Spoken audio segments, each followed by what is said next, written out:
नमस्कार प्रेक्षकांनो, मालिकेच्या पुढील काही भागांमध्ये आपल्याला खूपच जबरदस्त असा ट्विस्ट पाहायला मिळणार आहे.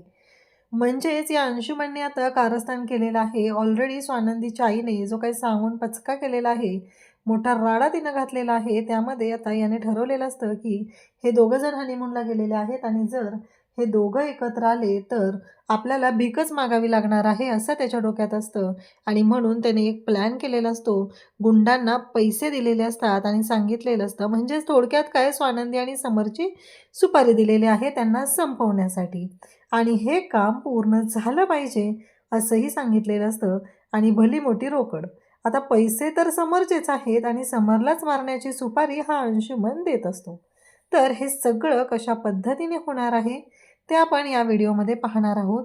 एवढं सगळं होऊन पण स्वानंदी सती सावित्री बनून समरचा जीव कशा पद्धतीने वाचवते आणि त्याचबरोबर आपल्याला पाहायला मिळणार आहे की त्या दोघांचा रोमांसही कशा पद्धतीने रंगतो. तर हा व्हिडिओ शेवटपर्यंत पहा. इकडे आपल्याला पाहायला मिळतं की अंशुमनने त्या गुंडाला पैसे देत असतो आणि त्या गुंडाला सांगत असतो की काम पूर्णपणे झालं पाहिजे आणि त्यासोबतच गुंडांना तो एवढंही सांगत असतो की ते संपले पाहिजेत, काम पूर्ण म्हणजे कंप्लीट झालं पाहिजे.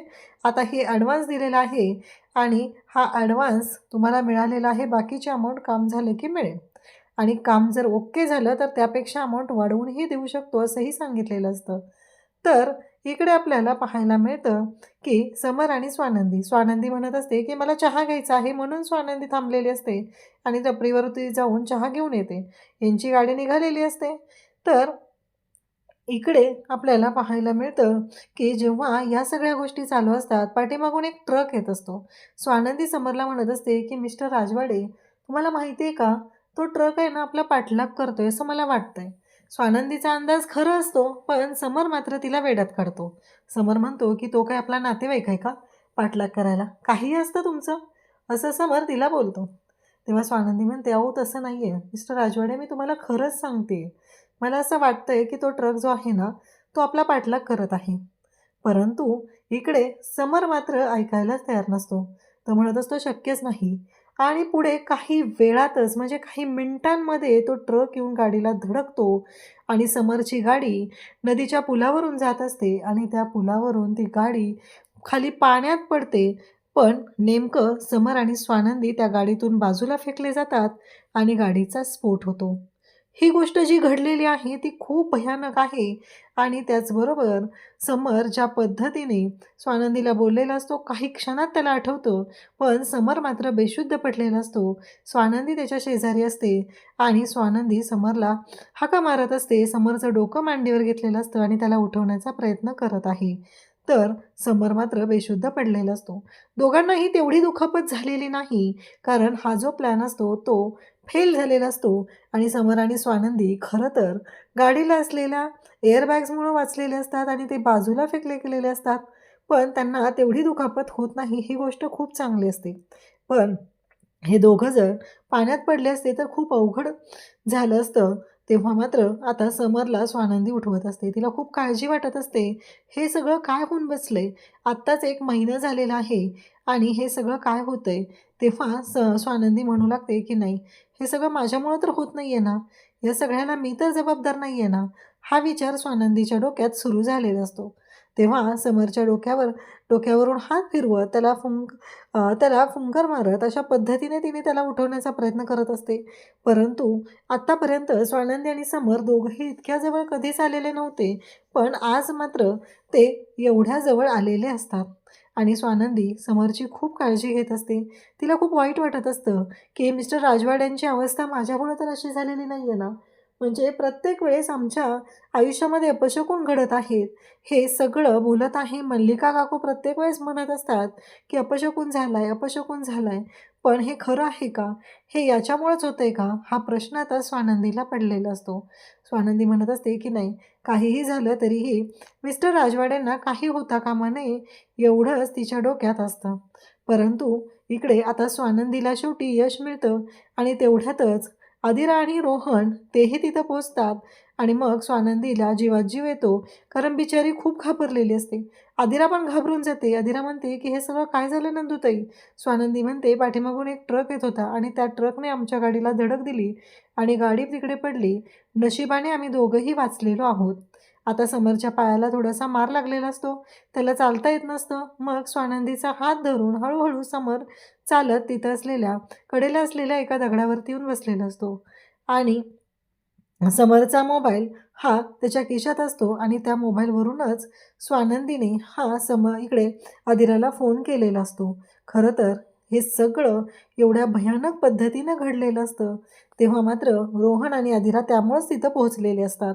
तर आता समर बरा होतो म्हणजे शुद्धीवर येतो, तेव्हा रोहन त्याचबरोबर स्वानंदी दोघंही इकडे जेव्हा तिथे ह्या सर्व गोष्टी करत असतात, तेव्हा मात्र आता ते समरला घेऊन तिथून निघालेले असतात.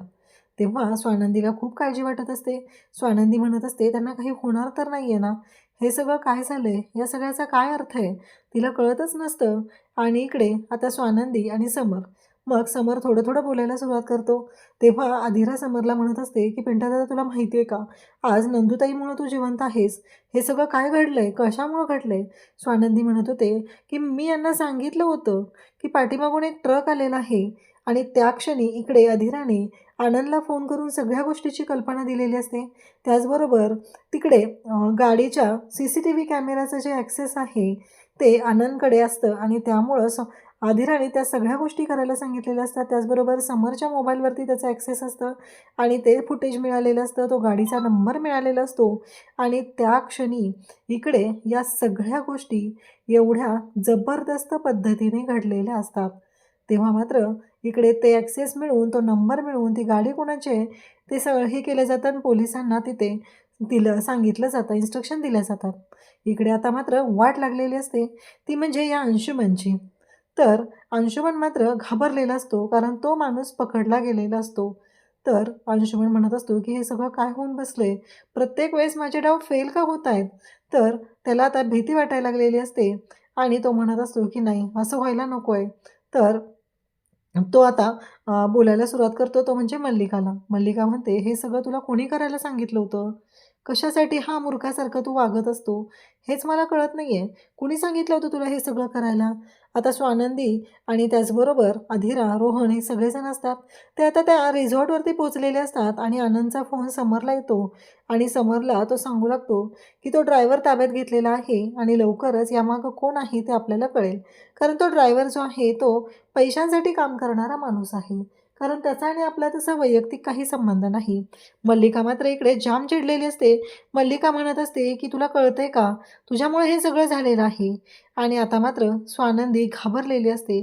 स्वानंदी म्हणत असते, की "मिस्टर राजवाडे, हे सगळं काय होऊन बसतंय प्रत्येक वेळेस? हा अपशकुन तर नाही आहे ना? आणि या सगळ्या गोष्टी का घडतायत आपल्या आयुष्यात? आणि या सगळ्याला कोण जबाबदार आहे?" असं स्वानंदी इकडे विचारू लागते. तेव्हा मात्र समर तिला म्हणत असतो, "काही विचार करताय तुम्ही रोहनच्या ताई? अहो असं नका करू." तेव्हा स्वानंदी म्हणते, "अहो तुम्हाला काही झालं असतं, मला काही झालं असतं तर?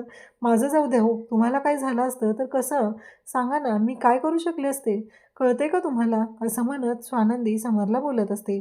तेव्हा मात्र इकडे समर म्हणत असतो, की "हे बघा, अजिबात असला विचार करू नका. काही होणार नाही आहे मला." असं तो सांगू लागतो. आणि तेव्हा मात्र स्वानंदी म्हणते, "पण आज जे झालेलं होतं ते भयानक होतं. आपण हे आजीला वगैरे काही सांगायला नको आहे. बाबांना आणि आजीला, त्या दोघांनाही खूप वाईट वाटेल." तेव्हा समर म्हणतो, की "बरं झालं, तुमच्याच लक्षात आलं. पण आता नेहमी भांडणारा समर जो आहे, तो खूप शांत आलेला असतो आणि तो शांतपणे इकडे बोलत असतो. तो सांगत असतो, की जे काही घडलेलं आहे, ते सोडून द्या. त्या गोष्टींचा विचार नका करू." असं तो तिला सांगू लागतो. तेव्हा स्वानंदी पण म्हणत असते, की "हो, पण जे दृश्य डोळ्यासमोर घडलेलं होतं, त्यामुळं मात्र थोडं वाईट वाटत आहे." असं स्वानंदीचं म्हणणं आहे. तेव्हा समर म्हणतो, की "सोडून द्या." त्यानंतर समर आणि स्वानंदी दोघंही एकत्र आलेले आहे. दोघंही बेडवरती एकत्र असतात आणि अचानक तिथे लाईट्स जातात आणि स्वानंदी घाबरते आणि समरही घाबरलेला असतो. तर समर पाठीमागून येऊन स्वानंदीला घट्ट मिठी मारतो. आता मात्र स्वानंदी म्हणत असते, की "मिस्टर राजवाडे." तेव्हा समर म्हणतो, की "तुम्ही पण घाबरलेले आहात ना?" असं समर स्वानंदीला म्हणतो. तेव्हा स्वानंदी म्हणते, की "हो." अचानक हे सगळं काय होतंय ही भीती स्वानंदीच्या मनात असते. पण आज कितीतरी दिवसानंतर समरला सुद्धा स्वानंदीबद्दल काहीतरी वाटत आहे. आज ती बायको म्हणून तिनं आपलं कर्तव्य पूर्ण केलेलं आहे. आज जर स्वानंदी नसती तर मी जिवंत राहू शकलो असतो का? हा विचार समरच्या डोक्यात आलेला असतो आणि समर म्हणत असतो की खरंच स्वानंदी, आज तुमच्यामुळं मी इथं जिवंत आहे, नाहीतर माझी अवस्था काय झाली असती. असं म्हणत स्वतःच समरने आता स्वानंदीचे आभार मानलेले आहेत आणि चक्क स्वानंदीला तो थँक यू म्हणालेला आहे. आणि त्याहीपेक्षा मोठी गोष्ट स्वानंदीसाठी ही असते की समर तिला थँक यू म्हणालेला आहे. अशाच अपडेटसाठी चॅनलशी कनेक्ट राहा. Thank you.